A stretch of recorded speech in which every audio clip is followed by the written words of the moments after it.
তো এটা হলো সেই বদ্রীনাথ মন্দির, যেটা প্রায় 100 বছর পুরানো, যেটা ব্রিটিশ আমল যুগের এই মন্দিরটা বানানো হয়েছিল। আজকে এমন একটা মন্দিরের মধ্যে আইছি যে মন্দিরটা হলো বদ্রীনাথ মন্দির। প্রায় 100 বছর পুরানো এই মন্দিরটা, যেটা আমরা ভুবন তীর্থ রোডের মধ্যে এই মন্দিরটা পড়ে। তো প্রায় 99% মানুষে জানেই না যে এই মন্দিরের বিষয়টা। তো একটা খুব ইউনিক একটা ভিডিও আজকে আপনারা ভিডিওর মাধ্যমে শেয়ার করবো, যেটা মতিনগর রোডে আপনারা ভুবন তীর্থ রোডে আইতে সময় দশবতা মন্দিরের সামনে এই অদ্ভুত রহস্যময় একটা মন্দিরের ক্লিপটা আপনারা দেখবা। তো ভিডিওটা আপনারা লাস্ট পর্যন্ত দেখুন। এই মন্দিরের ভিতরে যাইমো, আর মন্দিরের ভিতরে কিটা আছে কিটা না, আর মন্দিরটা কিরকম 100 বছর পুরোনো যেটা মন্দির আজকের এই ভিডিও ক্লিপসের মধ্যে দেখবা। তো চলেন দেরি না করি আজকের এই ভিডিও ক্লিপসের মধ্যে আপনারা দেখাবো যে মন্দিরটা কিরকম। ঠিক আছে, তো চলেন লেটস গো। তো প্রথমে আমি লোকেশনটা আপনারা হইলেই এইদিকে মতিনগর রোড হইয়া ভুবন তীর্থ যাওয়ার, এটা হইলো পুরাতন রাস্তাটা, আর এই হইলো ভুবন পাহাড়। তো আমরা এখন যাইমু সেই 100 বছর পুরনো বদ্রীনাথ দেবতার মন্দির দর্শনে। সো ফাইনালি আমরা পৌঁছে গেলাম সেই 100 বছর পুরনো বদ্রীনাথ দেবতার মন্দিরের মধ্যে। তো এই মন্দিরের অবস্থাটা বর্তমানে খুবই শোচনীয়। আর এই যে বট গাছের যেগুলা জড় আছে, জড়ে দেখুন এই মন্দিরের চতুর্দিকটা একদম আক্রমণ করিয়া রাখছে।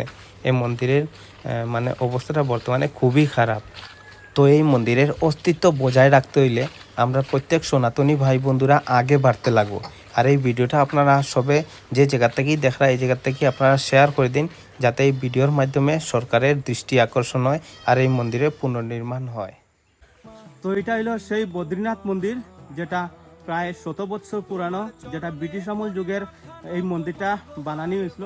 আপনি কনস্ট্রাকশনের কাজগুলা যেটা আপনারা দেখলেই বুঝতে পারবা যে খুব পুরোনো সেই মন্দিরটা। ঠিক আছে, আর এখন আমরা ভিতরে যাবো, ভিতরে গিয়ে দেখি কিটা কিটা দেখা যায়। আর মন্দিরের ভিতরে কিছু আসেনি, দেবী দেবতার মূর্তি আসেনি, আমরা এই ভিডিও ক্লিপসের মধ্যে দেখব।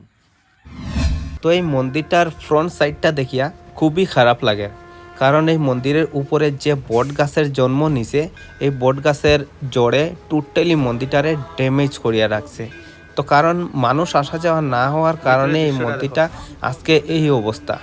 তো প্রাচীনকালের এই বদ্রীনাথ মন্দিরের স্মৃতি বজায় রাখতে হইলে আমরা প্রত্যেক সনাতনী ভাই বন্ধুরা আগে বাড়িয়ে আইতে লাগবো, আর এই বিষয়টা তুলিয়া ধরতে লাগবো। তো চলুন মন্দিরটা একবার আবারও দেখাইলাই এই মন্দিরের অবস্থাটা বর্তমানে কি আছে।